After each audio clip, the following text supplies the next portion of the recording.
दोस्तों और विज्ञान के मेरे प्रिय छात्र छात्राओं, जैसा कि आपको विदित है कि हम विश्व के महान वैज्ञानिकों के बारे में आपसे इस श्रृंखला में जो वृतांत सुना रहे हैं वो महान वैज्ञानिकों के बारे में ही है।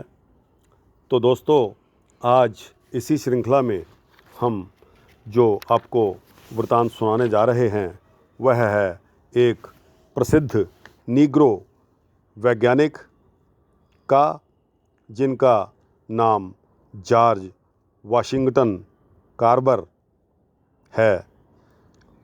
दोस्तों, जॉर्ज वाशिंगटन कार्वर की दास्तान भी बहुत ही अजीबोगरीब है, जो कि कुछ लाइनों में मैं आपको उसका सारांश ही बता पाऊँगा।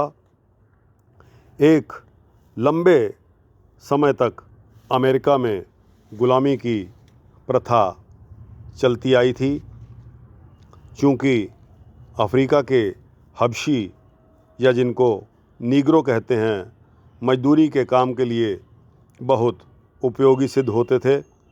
इसलिए इन लोगों को ग़ुलामों या दास के रूप में रखने से बहुत अधिक संख्या में अमेरिका लाया जाता था और उनको बेचा जाता था।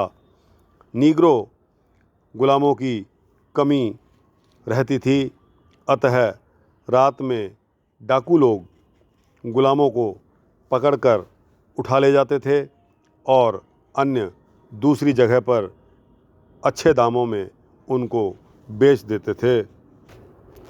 अमेरिका के मिसूरी राज्य में जॉर्ज नामक ऐसे ही नीग्रो ग़ुलाम के घर सन 1864 में एक बच्चा जन्म लेता है। जॉर्ज दंपति का यह तीसरा बच्चा था। जॉर्ज की पत्नी मैरी मिसेज फ्राउ कार्वर के यहाँ काम करती थी। एक दिन रात को डाकुओं ने हमला कर दिया और मैरी तथा उसके बच्चे को उठा कर ले गए। पीछा करने पर भी डाकुओं ने मैरी को तो नहीं छोड़ा, अलबत्ता उसके गोद में पल रहे बीमार बच्चे को वो छोड़कर चले गए। बच्चा फाउ कार्वर को दे दिया गया। मैरी के चले जाने के बाद मैरी का पति भी कहीं अन्य जगह पर चला गया। अब अनाथ बच्चे के माता पिता श्रीमती कार्वर व उनके पति ही थे। उस समय उसका भला किसने सोचा था कि एक ग़ुलाम नीग्रो और वह भी एक अनाथ बच्चा आगे चलकर क्या एक महान वैज्ञानिक बनेगा। मिसेस कार्वर ने ही उस बच्चे का नाम जॉर्ज वाशिंगटन कार्वर रखा था। जॉर्ज कार्वर दंपति के साथ ही रहता, बगीचे और घर का काम करता था। उसे स्कूल में भर्ती कराना चाहा तो गोरे लड़कों के साथ उसे पढ़ना असंभव सा लगा और पास में काले लड़कों के लिए कोई भी स्कूल ना था। कार्वर के एक मित्र जीगर ने बताया कि नियोशो नामक दूसरे कस्बे में काले बच्चों का स्कूल है। जॉर्ज को वहाँ भेज दिया गया, पर ना तो वहाँ रहने की जगह थी और ना ही उनके पास पैसा। रात में वो किसी खंडहर में ही रहते थे। ऐसी मुसीबत की घड़ी में जॉर्ज की मदद की जॉन मार्टिन और उसकी पत्नी लूसी ने। उसे उनके रहने की जगह मिल गई। बदले में वह उनके लिए नाश्ता बनाता था उनके बर्तन साफ करता था और अन्य घरेलू कार्य उसको सौंप दिया गया था। जॉर्ज की आगे की पढ़ने की इच्छा तो थी, सो वह फोर्ट स्कॉट पहुंचा। उसे यहाँ दाखला मिल गया। उसकी प्रतिभा के सभी अध्यापक बहुत ही कायल थे। वह लॉन्ड्री का काम करके अपनी पढ़ाई का खर्च निकालता था, लेकिन वह अभी आगे और भी पढ़ना चाहता था।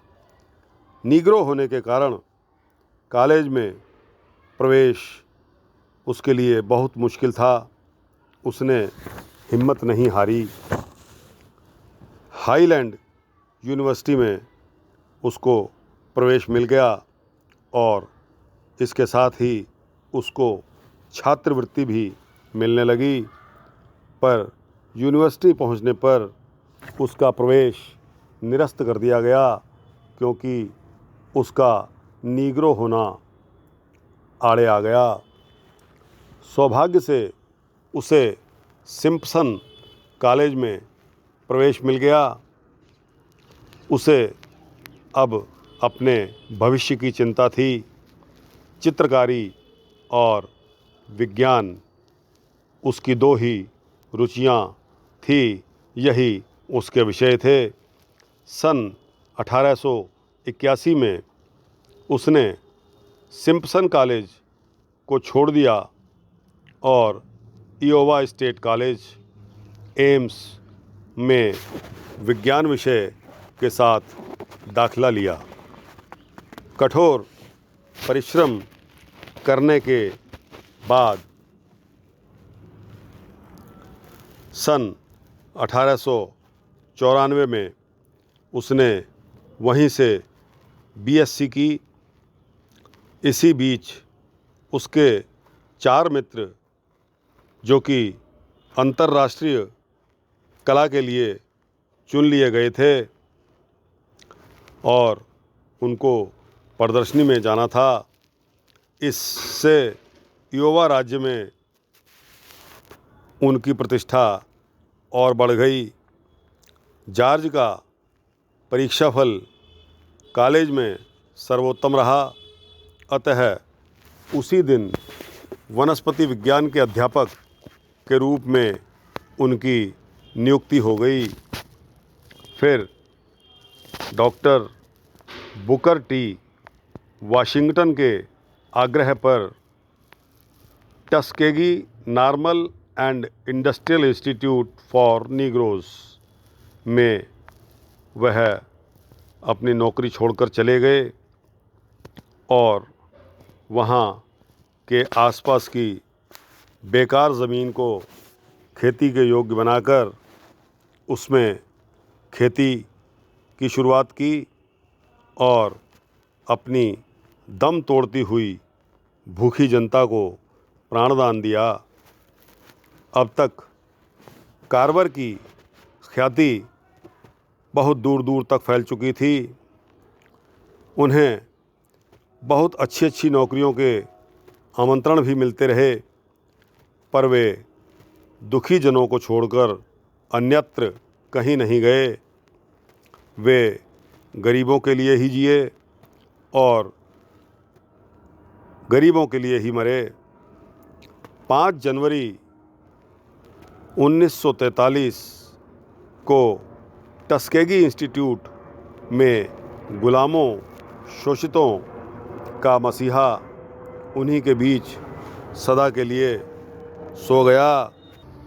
तो यह वृतांत, जो कि एक नीग्रो के वैज्ञानिक होने का है, उसको किस तरह उसको प्रसिद्ध बना गया, वह थे जॉर्ज वाशिंगटन कार्वर।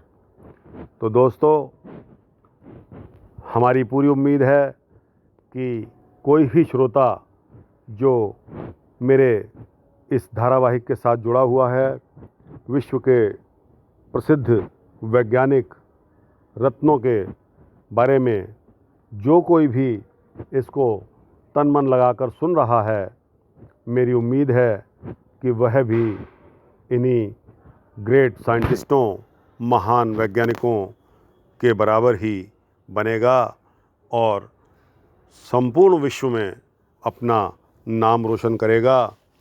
दोस्तों, अगर आपको यह वृत्तांत अच्छा लगा हो तो इसको लाइक, शेयर और सब्सक्राइब अवश्य करें, ताकि आप जैसे जिज्ञासुओं को यह वृत्तांत पहुंच सके, ऐसी कामना करता हूं। धन्यवाद।